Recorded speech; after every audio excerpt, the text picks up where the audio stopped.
If you've been wanting to start YouTube, but one of your excuses is, I don't have enough time, or my job takes up too much time, then this video is for you. One of the biggest setbacks that stopped me from starting a YouTube channel for so long was I kept telling myself that putting out videos once a week would take too much time.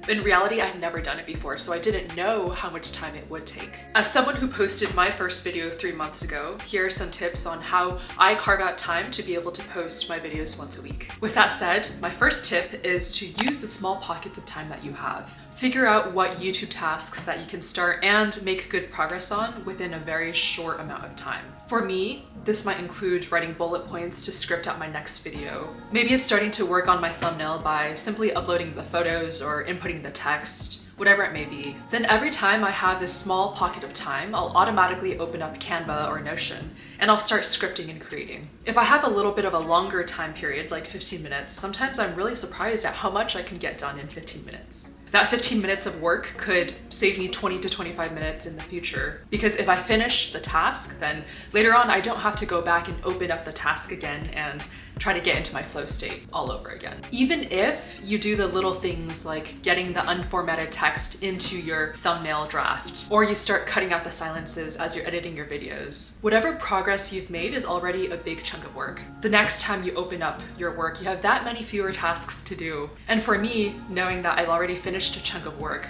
makes me feel so much more accomplished before I open up the project the next time. Putting out YouTube videos sometimes requires more than just using small pockets of time. Sometimes you have to actively block out time blocks on your calendar to finish these YouTube videos. If you have a free Saturday or weekday afternoon, that is the perfect time to film your video or videos uninterrupted. So you might have to invest your weekends or weeknights to build up your YouTube presence, but hopefully you like doing this and you are passionate about it like I am. And so it's not quote unquote work to you. I personally save a chunk of time in the morning to film because I know that's when the light comes in best into my apartment. I also will edit in the evenings when I have time as well. My next tip to save time is to try to be more aware in your day-to-day life to take inspiration for your videos. One of the parts of creating YouTube videos that's a little bit tougher for me is to constantly be thinking of new ideas for the next videos I want to make. So for me, if a conversation sparks an idea, I automatically take out my phone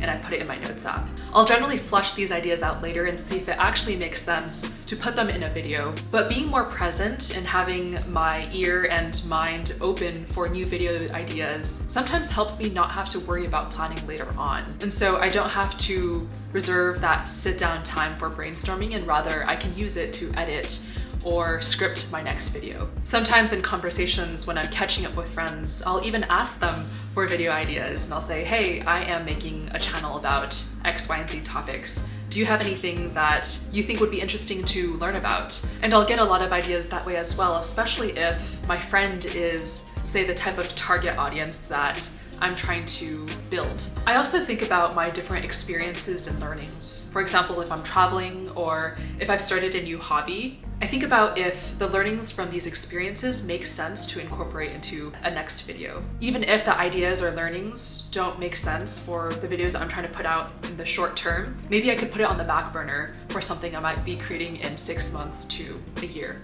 If you've been doing everything by yourself for a while, it might be a good idea to outsource some work that you don't need to be hands-on a part of.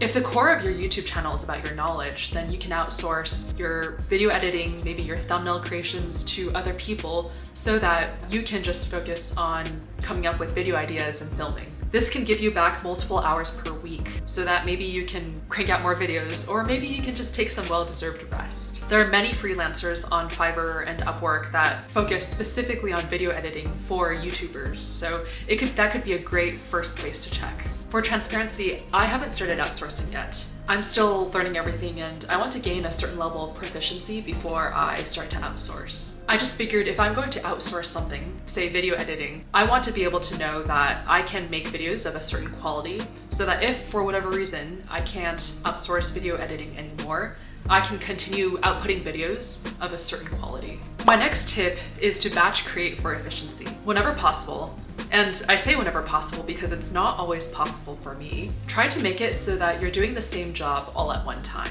If you're able to have multiple videos and scripts planned out, try to film them all at one time. You're able to do less context switching this way, and if you have to set up your video space, then you only have to set that up once for the 2 or 3 videos you're filming as compared to one time setup per one video. Also, this way you aren't waiting for the next video to be recorded before you can start filming it, because all of the videos were recorded all at once. There was a joint report released by a company called Catalog, I think that's how you pronounce the name, and Cornell University's Idea Lab. It showed that on average, people take 9.5 minutes to get back into a productive flow after switching between digital apps. 45% of people say that context switching makes them less productive, and 43% of people say that context switching causes fatigue. If we can set up our workflows so that we're filming 3 videos at once, then editing 3 videos at once, that can make us so much more productive. This is certainly something I'm working to get better at. I can certainly get better at scripting and coming up with video ideas, but I'm always reminding myself that the less I context switch, the more efficient I can be. The next tip I have is to learn how to film so that we can edit more efficiently. There's a trick I learned, which is when I mess up, I'll do a little clap like this so that I can see the waveform as I'm editing in the editing software. This way I know that anything before the clap I can simply erase, especially if I've taken multiple takes of a point, which I do very frequently. Then I know I can delete all of the first 30 seconds of what I had recorded. A few of the YouTubers I follow have talked about this, but I think I first learned about this tip through the YouTuber named Ali Abdal.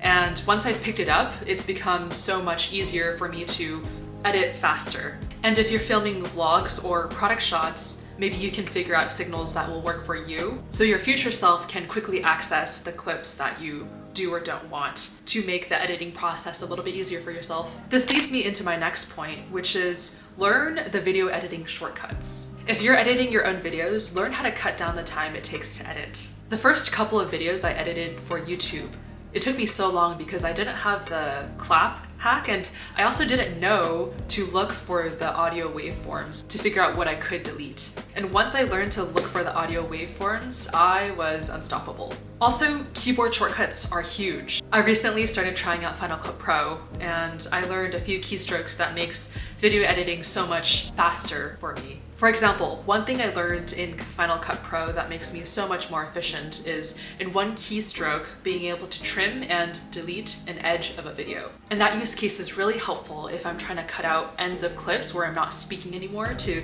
keep the video moving. If you can only put out 1 to 2 videos a month, or at whatever frequency you can manage, that's completely okay also. We all have different lives, responsibilities, and priorities, but one thing we should prioritize is our physical and mental health. I personally am trying to put out at least 1 video a week, but recently I took a small break from my job as well, which has made organizing these things easier. Let me know in the comments which of these tips you're excited to try next, and if you like this video, please like and subscribe. I'll see you next week.